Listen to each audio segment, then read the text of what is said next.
Okay, ಇಲ್ಲಿ ಇನ್ನೂ ಒಂದು ಪ್ರಶ್ನೆ ಇದೆ. ಇದಕ್ಕಿಂತ ಮುಂಚೆ ಕೂಡ ಚರ್ಚೆ ಮಾಡಿದ್ವಿ ನಾವು. ಉಪಪಾಂಡವರನ್ನ ಕೃಷ್ಣ ಯಾಕೆ ಉಳಿಸಲಿಲ್ಲ ಅನ್ನೋದ್ರ ಬಗ್ಗೆ ನಾವು ಸುದೀರ್ಘವಾದ ಚರ್ಚೆ ಮಾಡಿದ್ದೀವಿ. ಆ ವಿಡಿಯೋ ನೋಡಿಲ್ಲ ಅಂದರೆ ದಯವಿಟ್ಟು ನೋಡಿ, ಅದ್ರ ಲಿಂಕ್ ಡಿಸ್ಕ್ರಿಪ್ಷನ್ ಇರುತ್ತೆ.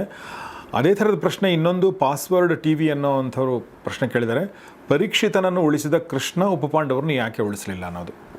ಅದೇ ಅಲ್ಲಿ ಈಗ ಕೃಷ್ಣ ಕೂಡ ನಾವು ಈಗ ಕೃಷ್ಣನನ್ನು ನಾವೇನು ನೋಡ್ತೀವಿ ಅಂತಂದರೆ ಸಾಕ್ಷಾತ್ ಭಗವಂತ ಅಂತ ನೋಡ್ತೀವಿ. ಅದು ಸರಿ, ಭಗವಂತ ಅಂತಂದಾಗ ಯಾಕೆ ಏನು ಅಂತ ಅಂದರೆ ಅವನಿಗೆಲ್ಲವೂ ಮೊದಲೇ ಗೊತ್ತಾಗುತ್ತೆ ಮತ್ತು ಅವನಿಗೆ ಏನು ಬೇಕಿದ್ರೂ ಮಾಡೋಕ್ಕೆ ಬರುತ್ತೆ ಅಂತ ನಮಗೆ ಗೊತ್ತಿದೆ. ದೇವರು ಅಂತ ಅನ್ನುವಾಗ ನಾವು ದೇವರು ಸರ್ವಶಕ್ತ ಮತ್ತು ಸರ್ವಜ್ಞ, ಇದೆರಡೂ ಗೊತ್ತಿದೆ. ಸರ್ವಜ್ಞ ಅಂದರೆ ಅರ್ಥ ಏನು ಅಂತ ಅಂದರೆ ಅವನಿಗೆ ನಡೆಯೋದಕ್ಕಿಂತ ಮೊದಲು ಗೊತ್ತಾದರೆ ಮಾತ್ರ ಸರ್ವಜ್ಞ ಅವನು.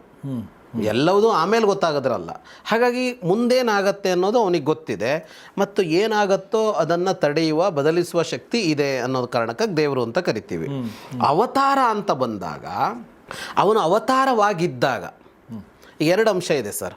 ಒಂದು ಅವತಾರ ಅಂತ ಆದಾಗ ಅವನು ಅವತಾರವಾಗಿ ಕೆಲಸ ಮಾಡ್ತಾ ಇದ್ದಾಗ ಮತ್ತು ಅವತಾರ ಪರಿಸಮಾಪ್ತಿಯಾದ ಮೇಲೆ ಅಂತ ಎರಡು ಥರದಲ್ಲಿ ನೋಡಬೇಕು ಅವತಾರವನ್ನು.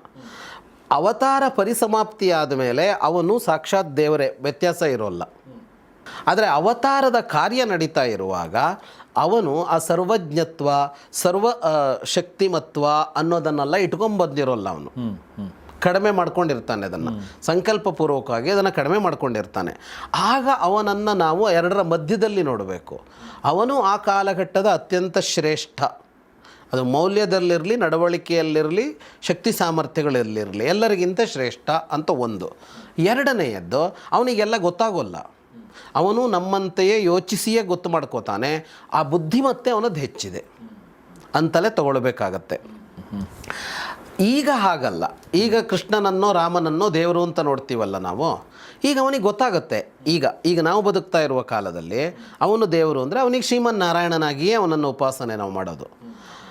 ಈಗ ಅವನಿಗೆ ನಮ್ಮ ಬದುಕಲ್ಲಿ ಮುಂದೇನಾಗತ್ತೆ ಅಂತ ಗೊತ್ತಾಗುತ್ತೆ, ಅದನ್ನು ತಡೆಯೋಕ್ಕೆ ಅವನಿಗೆ ಸಾಮರ್ಥ್ಯ ಇರುತ್ತೆ, ಎಲ್ಲವೂ ಇರುತ್ತೆ. ಆದರೆ ಆ ಹೊತ್ತಿನಲ್ಲಿ ಅವನದನ್ನು ಇಟ್ಕೊಂಡಿರೋಲ್ಲ. ಹಾಗಿಲ್ಲದೇ ಇದ್ದರೆ ಇಡೀ ಈ ಅವತಾರಗಳ ಕಥೆಗಳು ಹಿಂಗೆ ನಡೆಯೋಕ್ಕೆ ಸಾಧ್ಯ ಇಲ್ಲ. ರಾಮ ಒಂದು ಸೇತುವೆ ಕಟ್ಟಬೇಕಂತೆ ಆ ಕಡೆ ಹೋಗೋದಕ್ಕೆ, ರಾಮ ಸೀತೆ ಕಳೆದೋದ್ಲು, ಎಲ್ಲೋದ್ಲೇನೋ ಅಂತ ಅಳ್ತಾನಂತೆ, ಎಲ್ಲಿದ್ದಾಳೆ ಅಂತ ಗೊತ್ತಾಗಲ್ವಂತೆ ಅವನಿಗೆ. ಸೀತೆ ಎಲ್ಲಿದ್ದಾಳೆ ಅಂತ ಒಬ್ಬ ಆಂಜನೇಯ ಹುಡ್ಕೊಂಬರ್ಬೇಕಂತೆ. ಇದೇನು ಹೇಳುತ್ತೆ? ಈಗ ರಾಮ ಮನುಷ್ಯ ಅಂತಲೇ ಹೇಳುತ್ತೆ. ಲಿಮಿಟೆಡ್ ಸರಿಯಾದ ಶಬ್ದ. ಪರಿಮಿತವಾದ ಶಕ್ತಿ ಸಾಮರ್ಥ್ಯಗಳನ್ನು ಮನುಷ್ಯನಿಗೆ ಎಷ್ಟಿರುತ್ತೋ ಅಷ್ಟು, ಆದರೆ ಮನುಷ್ಯನಲ್ಲಿ ಇರೋ ಮನುಷ್ಯರಿಗಿಂತ ಜಾಸ್ತಿ ಎಲ್ಲವುದು ಅನ್ನೋ ಅಷ್ಟೇ ಇಟ್ಕೊಳ್ಬೇಕಾಗತ್ತೆ. ನಾವೇನು ಸಮಸ್ಯೆ ಮಾಡ್ಕೋತೀವಿ? ಕೃಷ್ಣ ದೇವರಲ್ವಾ, ಅವನಿಗೆ ಗೊತ್ತಿರಲಿಲ್ವ ಅಭಿಮನ್ಯು ಸಾಯ್ತಾನೆ ಅಂತ? ಅವನಿಗೆ ಗೊತ್ತಿರಲಿಲ್ವ ಅವನು ಸಾಯ್ತಾನೆ ಅಂತ? ಗೊತ್ತಿರಲಿಲ್ಲ ಅಂತಲೇ.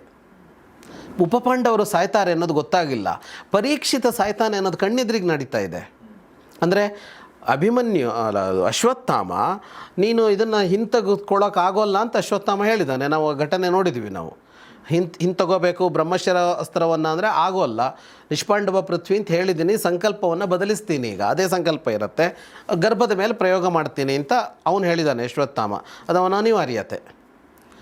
ಈಗ ಕೃಷ್ಣನ ಕಣ್ಣೆದುರಿಗೆ ನಡೀತಾ ಇರುವಾಗ ರಕ್ಷಿಸ್ತೀನಿ ಅಂತ ಹೊರಟಿದ್ದಾನೆ ಕೃಷ್ಣ. ಉಪಪಾಂಡವರ ವಿಷಯದಲ್ಲಿ ಹಂಗಾಗಿಲ್ಲ. ಹಾಗಾಗಿ ಕೃಷ್ಣನನ್ನು ಸಾಕ್ಷಾತ್ ಭಗವಂತ ಅಂತ ಇವತ್ತು ನೋಡಿ ಕೈ ಮುಗಿಯೋಣ, ಸರಿ ಇದೆ. ಕೃಷ್ಣ ಅವತ್ತು ವರ್ತಿಸಿದ್ದಿದೆಯಲ್ಲ, ಅಲ್ಲಿ ಅದನ್ನು ಹಾಗೆ ನೋಡೋಕ್ಕಾಗೋಲ್ಲ.